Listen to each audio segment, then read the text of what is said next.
Hey chickadees, welcome to Mojo Mysticism. Today we're going to talk about how we gather in community and how community works when we show up in our royal you persona, the best of who we are, our authentic, beautiful, spiritual selves. So come on in and join us.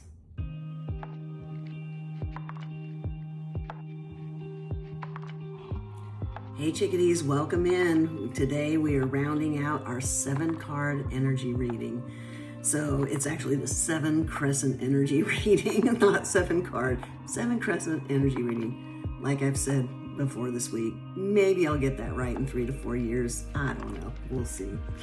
So let's recap. We are drawing the cards from the Oracle of the 7 Energies by Colette Baron Reed. Colette, I've joined your Oracle circle. So just can't wait to learn everything I can from you. So I love your decks. And so we pulled these cards, and today, as I mentioned, is the last of the cards. So we're going to recap all 6 cards today, and then we're going to go into card 7. So, okay, so let's go. Card 1. This was the first card for this week. This card represented the past, the energy of the past. So this is energy that we created in the past that has not quite completely gone away. Most of it's dissipated, but maybe there's a little bit that's still lingering around. And this card was number 17, the storyteller. And the storyteller is reminding us that the stories that we tell ourselves are critically important, because what we tell ourselves is what we reflect to the world, and frankly, what the world then mirrors back to us. So we want to be really careful what we tell ourselves. We also then, through that, teach other people how to treat us. So that was card 1. And then card 2 represents the present moment, the energy that we're currently generating in our life. And this card that we got was card number 6. It is what it is. And this card, excuse me, this card encouraged us to take a really hard look at what's going on in our life. Not to analyze it, but to take it at face value. To understand that sometimes we just have to engage life on life's terms, and what is happening is all that we need to know, and we get to act based on that information. We don't need to overanalyze it.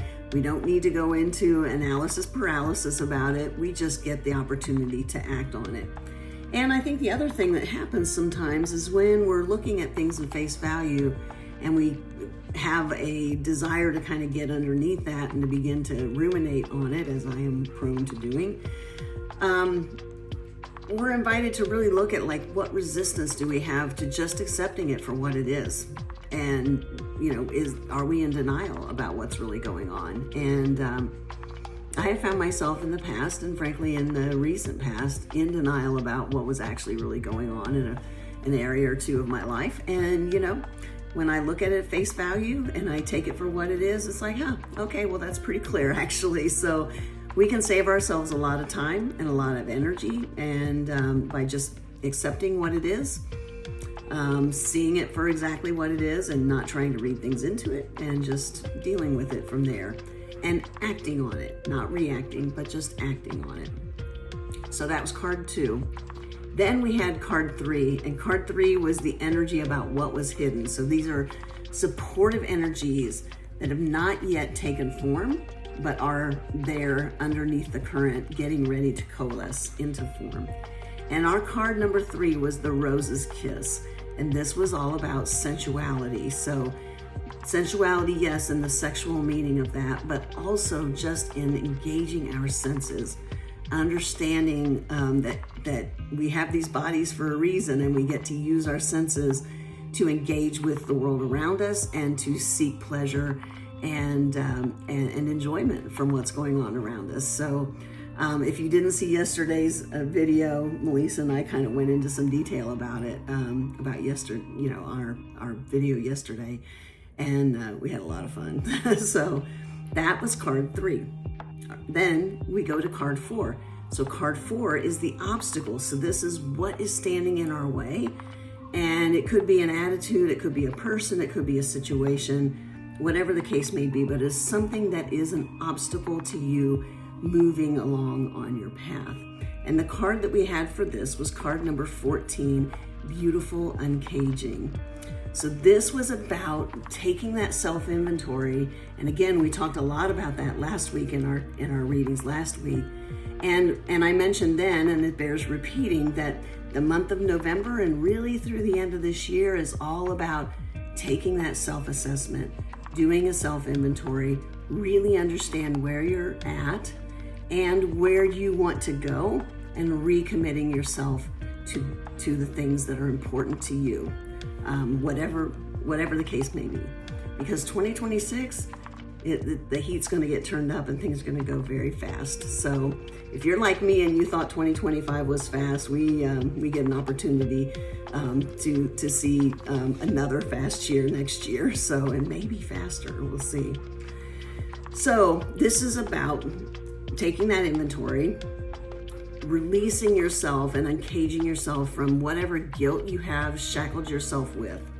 And maybe making amends might be part of that, but letting that guilt go and really looking at your life and who you are with rigorous honesty about who you are, and being accountable for who you are, and just, owning your life. And so I thought this was a really powerful card for me, and it really has helped me kind of, I'm going to say engage, because I don't want to say re-engage, because I haven't been detached from my life, but just like engage in my life at a level, at a renewed level with my senses, and really just the pleasure and joy of being alive, right? Regardless of what's going on around me, just knowing the joy of being alive. So that was card number 4. And then we went to card number 5. This is the helper energy. This is the energy that is gathering beneath the surface, the synchronicities and the people that are coming together to aid you in what's next. So the card that we had for this was the first of 3 cards that add up to 7 in numerology. This was card number 34, Opening to Discovery. And if you watched yesterday, Melissa and I have a different route of how we got there, but we ended up at the same point, right? Which is that opening to discovery is really when we see what the universe is actually showing us. We kind of sift through all of the negative that's happening all around us and seems to bombard us at times if we let it, and really see what the universe is trying to tell us. Look at the gems that it's showing to us every single day. Little bits of data that get dropped along, and they end up, if you really pay attention to them and focus yourself on those little bits of data, they really add up to a lot of amazing messages.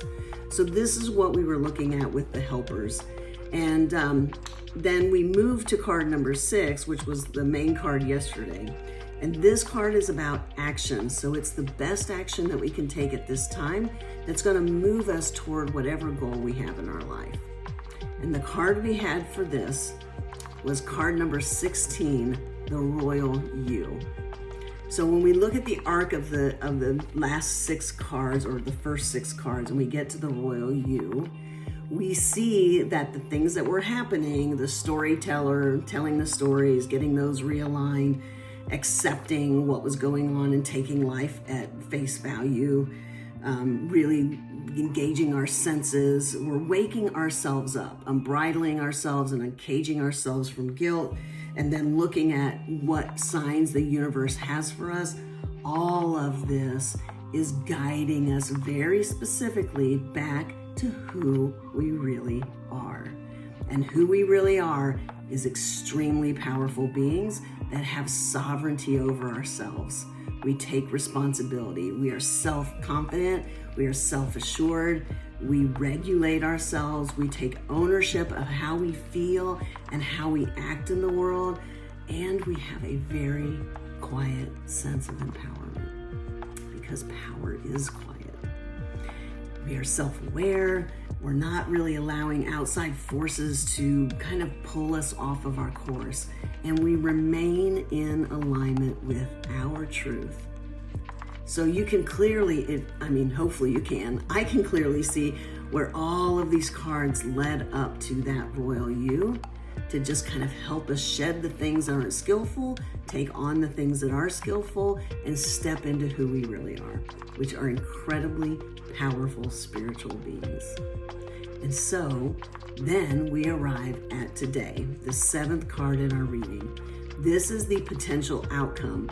This is about what is likely to happen given our current energetic trajectory or path that we're on. And this card is another 7 card, and it is birds of a feather. So if you feel a little bit out of kilter, right? Or maybe a little bit like maybe you're a tiny bit of a misfit, which I actually felt recently, like about, a month ago or so, felt a little bit like out of place.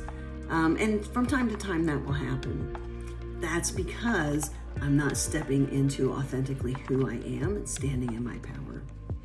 When I'm in my power and when you are in your power and we are self-confident, self-assured, taking responsibility for our emotions, our actions, our reactions in some cases, and making whatever amends we need to with others along that path, but really stepping into our own empowerment.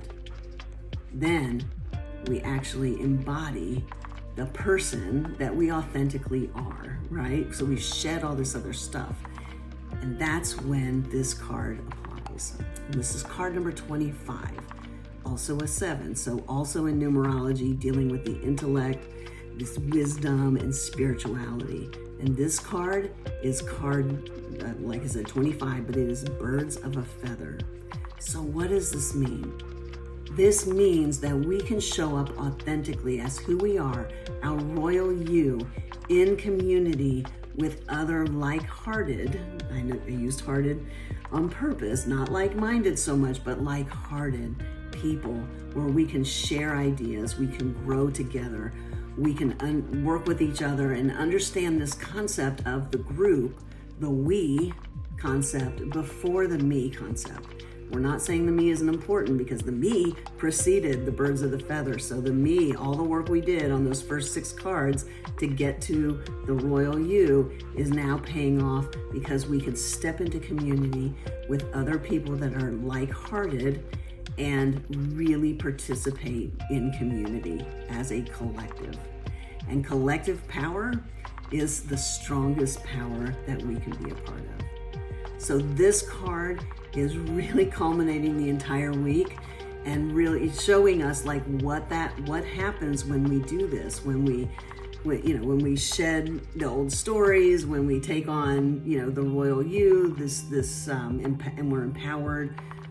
We really become a great community member. And when communities form, my experience has been that when communities form from this place, from the place of many royal yous showing up that are like-hearted, it is a mutually beneficial community where everyone gets the help and support that they need from time to time. And so we lift each other up, right? And that's what we're really here to do. We're here to have a good time, play, learn, and lift each other up. So, all right, chickadees, that's it for this week, actually. So I'm not going to post a video tomorrow. I will start again on Tuesday. And I hope you have a wonderful, wonderful day, chickadees. Love you. Don't forget to subscribe if you want to see more of this content in your feed. Thank you so much. Take care. Mwah.